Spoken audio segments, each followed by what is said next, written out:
یہاں لوگ ترازو لے کے بیٹھے ہوئے ہیں۔ آل و مہار شریف کے ایک بزرگ تھے، بڑے معروف اپنے زمانے میں خطیب تھے، پیر سید فیض الحسن شاہ صاحب آل و مہاروی رحمۃ اللہ علیہ۔ تو یہ کچھ لوگ نا تھرمامیٹر بھی لے کے آتے ہیں، اپنے اپنے حساب کا مسئلہ پوچھتے ہیں، اپنے اپنے حساب کا۔ ایک صاحب میرے پاس بھی آئے، کچھ بہت بڑے بڑے مفتی بھی ہیں عوام کے اندر، ان کا مقصود مسئلہ پوچھنا نہیں ہوتا، مقصود پتہ کرنا ہوتا ہے کہ مولوی پڑھا لکھا کتنا ہے، یہ مقصود ہوتا ہے، علم میں اضافہ مقصد نہیں۔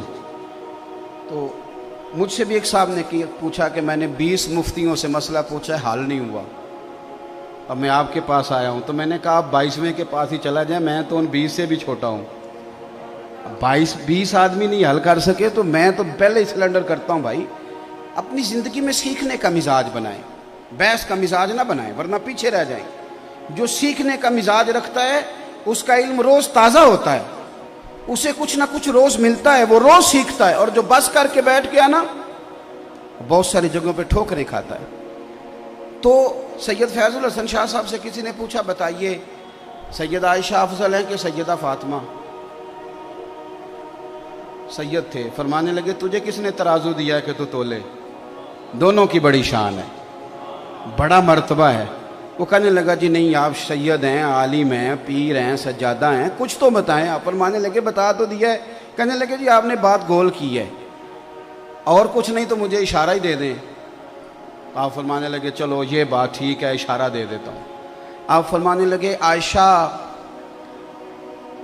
بیوی ہیں رسول کریم علیہ السلام کی، اور سیدہ فاطمہ زوجہ ہیں مولا مرتضیٰ مشکل کشا کی۔ فرمانے لگے مجھے بتاؤ علی کی بیوی نبی کی بیوی سے افضل ہو سکتی ہے؟ بندہ چپ کر گیا۔ تو آپ فرمانے لگے اب دوسرا اشارہ سنو، عائشہ بیٹی ابو بکر صدیق کی، اور فاطمہ بیٹی ہے مدینے والے رسول کی۔ اب یہ بتاؤ کہ ابو بکر کی بیٹی محمد عربی کی بیٹی سے افضل ہو سکتی ہے؟ بندہ سر پکڑ کے بیٹھ گیا، کہنے لگا شاہ جی نتیجہ کیا ہے؟ فرمان لگے گھر جا کے کڈی نتیجہ، تو نے کہا تھا مجھے اشارہ دے دے، تو اشارہ میں نے دے دیا ہے، اب نتیجہ گھر جا کے نکالنا کہ رزلٹ کیا نکلتا ہے۔ ہمارا ذمہ تو ادب کرنا ہے، پنچ نہ بنے آپ درمیان میں سرپنچ نہ بنے، آپ قول فیصل آپ درمیان میں فیصلہ کریں گے آپ۔ اور ایک بات یاد رکھنا، اگر کسی کے محب بن کے بھی بے ادبی کرو گے تو وہ بزرگ بھی تمہیں قبول نہیں کریں گے۔ کبھی چچا کی اور والد کی بحث ہو رہی ہو نا، تو بیٹا والد کی سپورٹ میں بھی بات کرے نا، والد کی سپورٹ میں بھی چچا کے خلاف، تو ابا بول کے کہہ دیتا ہے کہ پتر چپ کر، ساڈا بھراواں دا مسئلہ ہے، تو اپنی حیثیت میں رہ۔ میری بات کی سمجھ آ رہی ہے؟ تو صحابہ کی بھی بڑی شان اور اہل بیت کی بھی بڑی شان، تو آپ کہاں الجھ رہے ہیں؟ تو مہربانی دیکھیں، ان سے پیار کریں، ان کا اکرام کریں۔ ہمیں صحابہ نے تو ان کا پیار سکھایا ہے، صحابہ نے سکھایا اہل بیت کا پیار، صحابہ نے۔ شاہ ولی اللہ محدث دہلوی کو نا پڑھے لکھے لوگ جو اب چونکہ ہم فی پی ایچ ڈی بہت زیادہ ہونے لگی ہے، تو جو لوگ اسلامک سٹڈیز کے ساتھ وابستہ ہیں وہ جب بر صغیر پاک و ہند میں لٹریچر لیں گے تو شاہ ولی اللہ کو ضرور دیکھیں گے۔ ازالۃ الخفا میں ایک بڑی خوبصورت روایت لائے ہیں، فرماتے ہیں کہ مال غنیمت بانٹ رہا تھا تو حضرت سیدنا عمر فاروق بانٹ رہے تھے، اور بندہ وہ ہے کہ جو ایک دینار کا نہ صرف یہ کہ حساب رکھنے والا ہے بلکہ حساب دینے والا بھی ہے۔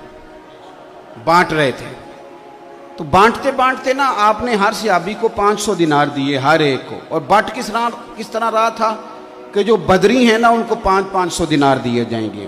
بدر کے لوگوں کی بڑی شان ہے، حضور نے فرمایا اللہ ان سے راضی ہو گیا، سب کو 500 ملے۔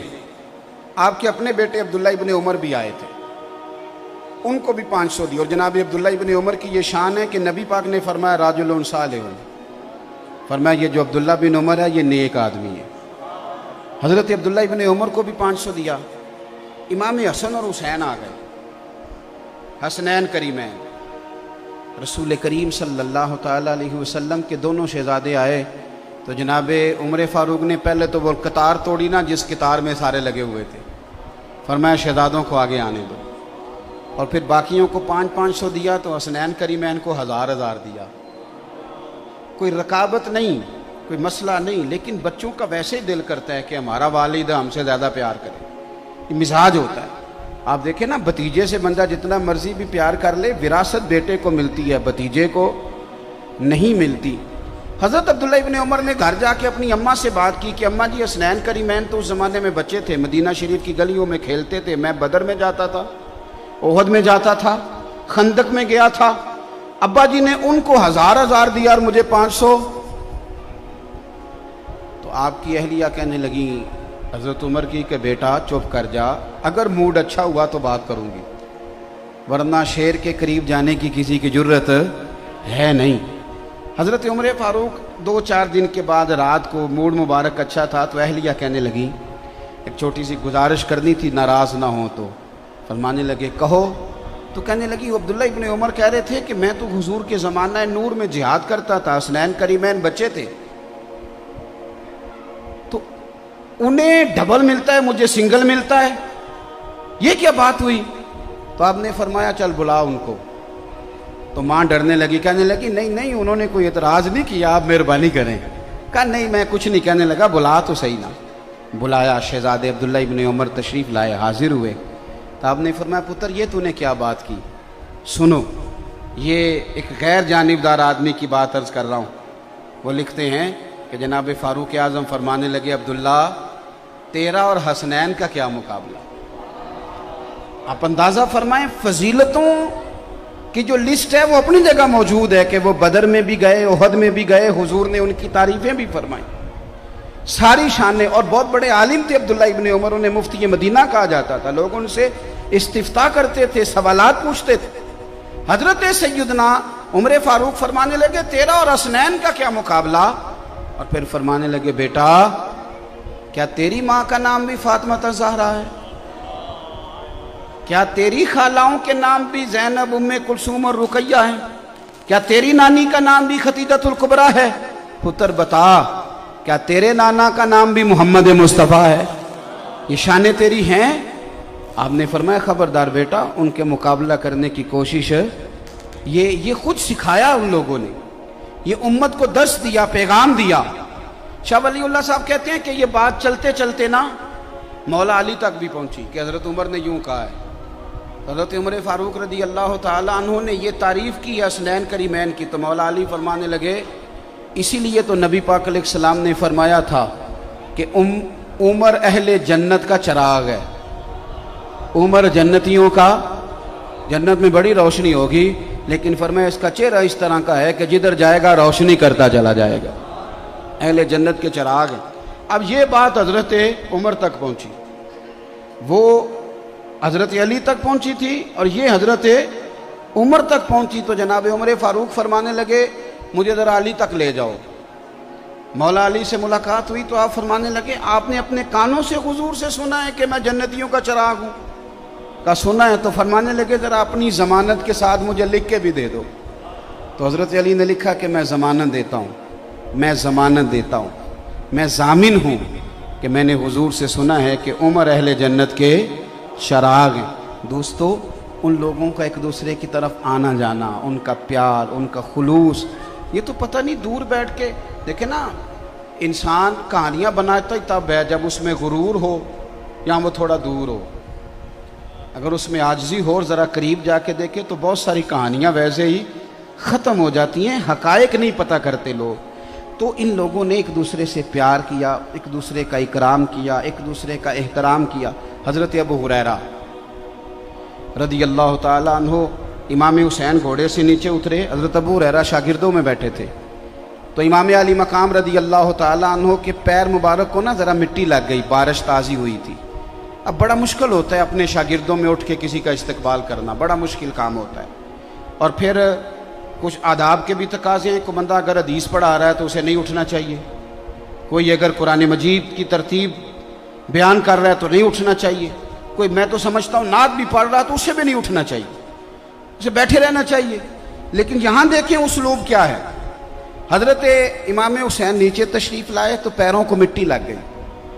حضرت ابو ہریرہ بوڑھے آدمی، سفید داڑھی، امیر المومنین فی الحدیث، اپنی جگہ سے اٹھے، شاگردوں کو چیرتے ہوئے باہر گئے اور اپنے سر سے پگڑی کھولی اور جب امام حسین کے پیر صاف کرنے لگے تو امام حسن نے پیر پیچھے کیا، حضور آپ تو میرے نانا کے پیارے صحابی ہیں۔ حضرت ابو ہریرہ رو پڑے، اصلاں نال جے نیکی کریے وہ نسلاں تاک نہیں بھول دے۔ حضرت ابو ہریرہ رو پڑے اور رو کے کہنے لگے، حضور نہ، میں سفید اور کالی داڑھی نہیں دیکھ رہا، بلکہ میں تو آپ کے نانا کے خون کی خوشبو محسوس کر رہا ہوں۔ تو صحابہ، اب ہمارے کرنے کا کام کیا ہے؟ چونکہ وقت تھوڑا رہ گیا، ہم نے کیا کرنا ہے؟ اگر کچھ لوگ بحثوں میں الجھے ہوئے ہیں اور وہ اسی کو دین سمجھتے ہیں تو انہیں الجھا رہنے دیں۔ ہاں، اہل حق میں سے کوئی بندہ اظہار حق کے لیے کوئی دلیل پیش کرے، اس کی مخالفت نہیں، لیکن بلا وجہ چیزوں کو الجھانا اور بلا وجہ الجھانا، اس کا مقصود کوئی نہیں۔ آنے والی نسل کے لیے خرابیاں پیدا ہو رہی ہیں، ان کے ذہنوں میں صرف انتشار رہ گیا ہے، سوائے اس کے کوئی چیز نہیں رہ گئی۔ ہم نے کیا کرنا ہے؟ ہم نے کھل کے پیار کرنا ہے نبی پاک کے خاندان کے ساتھ، اہل بیت نبوت کے ساتھ کھل کے پیار کریں۔ آپ کا نا ایک شوق ہو، ایک ذوق ہو اہل بیت نبوت کے لیے۔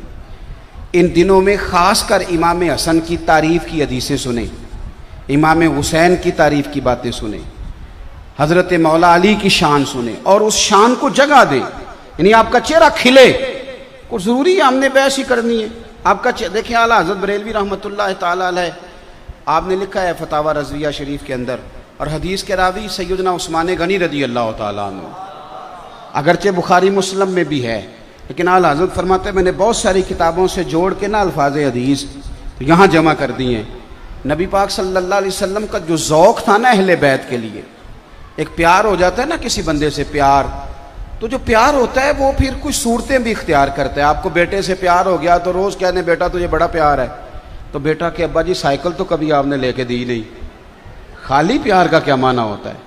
اماں جی مجھے آپ سے بڑا پیار ہے، تو اماں کہ بیٹا کپڑے تو لے کے دے مجھے، کہتا نہیں وہ بڑا بھائی لے کے دے گا، تو دوائی لا دے، کہتا نہیں وہ دوسرے والا لے کے دے گا، میرے پاس ٹائم نہیں۔ تو اماں اس پیار کو قبول نہیں کرتی، تو پیار کچھ رنگ اختیار کرتا ہے۔ حضرت عثمان غنی رضی اللہ تعالیٰ عنہ فرماتے ہیں سارا دن ہی نبی پاک کے پاس شہزادے رہتے تھے، سارا دن ہی، پر کبھی کبھی ایز اے اسپیشل حضور فرماتے ہیں میرا حسنین کو ملنے کو دل کر رہا ہے۔ آپ اس ذوق کو سمجھیں، یعنی میرا موقف یہ ہے کہ کبھی کبھی آپ مفتی صاحب سے آ کے کہیں جلسے کے علاوہ بھی، جمعے کے علاوہ بھی، کہ حضرت جی کوئی حدیث تو بیان کریں امام حسن کی شان میں۔